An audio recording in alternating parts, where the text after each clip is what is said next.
जब भी आप किसी पर्टिकुलर स्टॉक में स्टॉप लॉस लेने की कोशिश करेंगे, आपको पेन होगा। मुझे पता है आपको बहुत पेन होगा, पर उससे ज्यादा पेन तब होगा जब आप स्टॉप लॉस नहीं लेंगे और वो आपका स्टॉक टूटता जाएगा, आप एवरेज डाउन करेंगे और एक बहुत बड़े ट्रैप में फंस चुके होंगे। इसीलिए बड़े पेन से बचने के लिए आपको छोटा पेन तो लेना ही पड़ेगा। अगर आप बिना स्टॉप लॉस से ट्रेडिंग कर रहे हैं, ये तो वही हो गया कि आपने स्काई डाइविंग तो कर ली, पर पैराशूट ले जाना आप भूल गए। आप सोच सकते हैं कितना बुरा हाल हो सकता है, स्पेशली अभी के मार्केट में, जब मार्केट वापस से बहुत अच्छे लेवल पे जाके एक वापस से रिकवरी दे चुका है, ऊपर के कंजेशन जोन में धीरे धीरे जाता जा रहा है, जहां पे मार्केट में वॉलेटिलिटी थोड़ी सी ज्यादा बढ़ जाएगी। Stop loss is the only saviour हम सभी के पोर्टफोलियो के लिए। इसी इंपॉर्टेंट लर्निंग के साथ मेरा नाम है अनंत Ladda, CFA CA CFP LLB। अगर अभी तक आपने open for all free Telegram को ज्वाइन नहीं किया है, टेलीग्राम पे जाके इन्वेस्ट आज पर सर्च करिए, ये चैनल मिल जाएगा।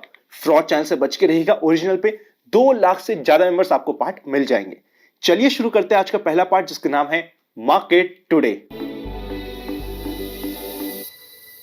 सबसे पहले इंडेक्स के ऊपर नजर डालते हैं। सेंसेक्स, निफ्टी, बैंक निफ्टी सारे के सारे ऑलमोस्ट न्यूट्रल से थे। ऑलमोस्ट हर किसी में 0.15 से लेके 0.20 के आसपास का मोमेंटम था।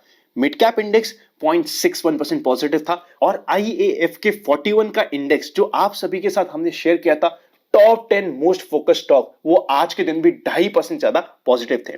एडवांस लाइन रेशियो पर नजर डालें तो 1100 के आसपास शेयर एडवांस हुए, जिसके अगेंस्ट में 739 शेयर्स डिक्लाइन हुए।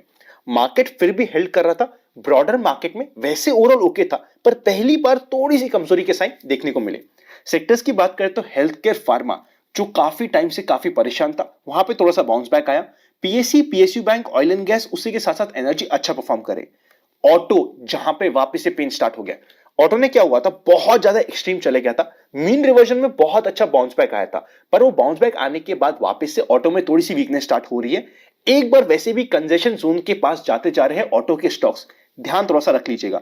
IT थोड़ा सा शांत रहा। मीडिया, फाइनेंशियल सर्विसेज के साथ साथ कंज्यूमर ड्यूरेबल आज के दिन शांत रहे। यूएस फ्यूचर्स सारे के सारे स्लाइटली पॉजिटिव है।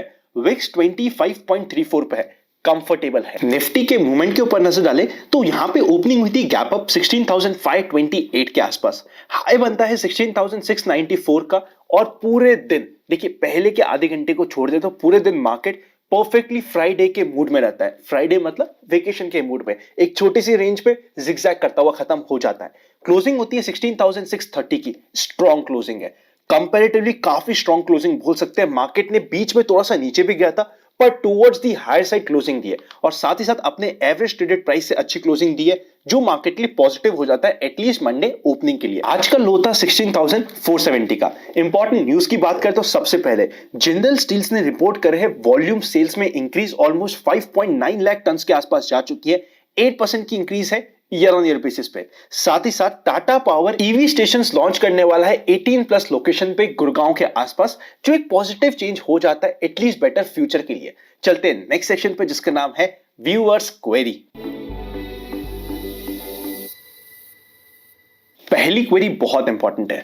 अनंत, CDSL और BSE दोनों एक अच्छे स्टॉक्स है, दोनों ऑलमोस्ट सेम सेगमेंट्स है। उसी के अगेंस्ट में हमने जब देखा इनकी परफॉर्मेंस, स्टॉक मार्केट में BSE तो बहुत जोर से भागा। इस तरीके से भागा था, उसमें तो किसी का हाथ लगाने का मौका नहीं दिया। CDSL इतना नहीं भागा। रीजन क्या है? रीजन है सिंपल सा। अगर 2 क्वालिटी स्टॉक सेम सेगमेंट के भी है, एक ऐसा स्टॉक जहां पे FIIs की या फिर इंस्टीट्यूशन एज अ होल्डिंग बढ़ती है, वो हमेशा ज्यादा आउट परफॉर्म करेगा। ये मैंने आपको टाइम एंड अगेन बताया। इवन CNBC के साथ जो हमारा लाइव हुआ था, वहां पे भी हमारा डिस्कशन हुआ था कि BSE में स्पेशली हम पूरे मार्केट में देख रहे हैं कि सब जगह FIIs की तरफ से या इंस्टीट्यूशन की तरफ से सेलिंग आ रही है, BSE में परचेसिंग आ रही है।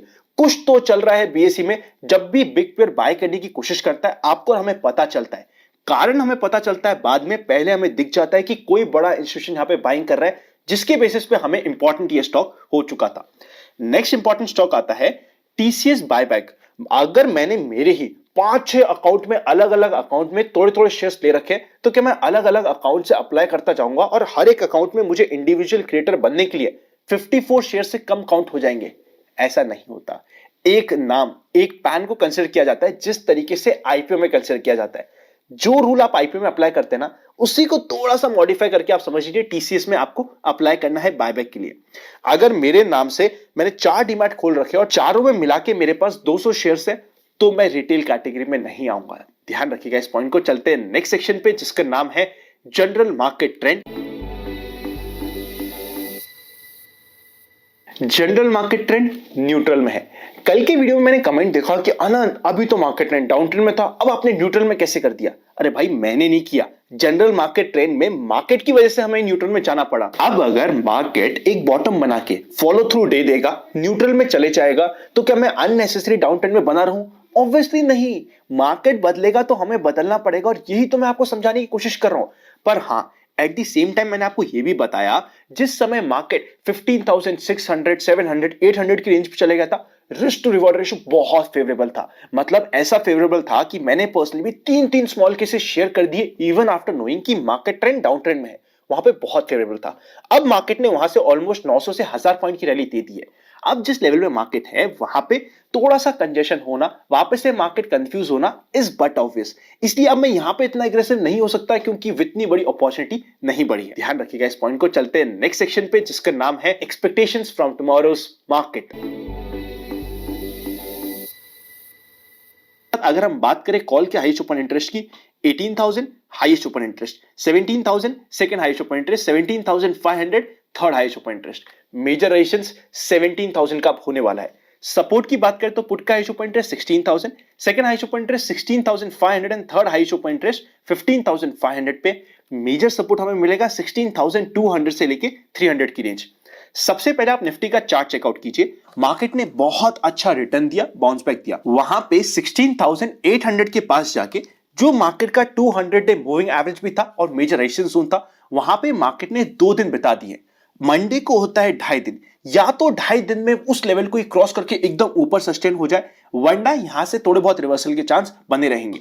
इसका एक चीज ध्यान रखिएगा, सपोज करते हैं मंडे को किसी भी कारण से मार्केट ओपन हो जाता है 16,850 के आसपास। इसका मतलब ये नहीं कि इसने रेजिस्टेंस लेवल को क्रॉस कर लिया है। क्रॉस करके ऊपर 1 घंटा सस्टेन करना इंपॉर्टेंट होने वाला है।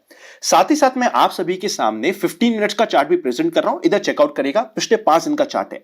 अब मार्केट ने अपनी ऊपर लेवल पे जाके एक रेंज बना ली है। 16,425 उसका लोअर लेवल है, 16,750 इसका हाई रेंज है। जिस भी साइड की रेंज टूटेगी एटलीस्ट आपको 400 से 500 पॉइंट का मोमेंटम रेडी हो जाएगा। ध्यान रखिएगा इस रेंज के बारे में। पुट कॉल रेशियो 1.05 है। ओवरसोल्ड अब नहीं बचा है। अब आप समझ चुके होंगे हम क्या डिस्कस कर रहे हैं। अगर अभी तक आपके पास डीमैट अकाउंट नहीं है तो डिस्क्रिप्शन में आपको लिंक मिल जाएंगे। Happy learning and I will see you very soon.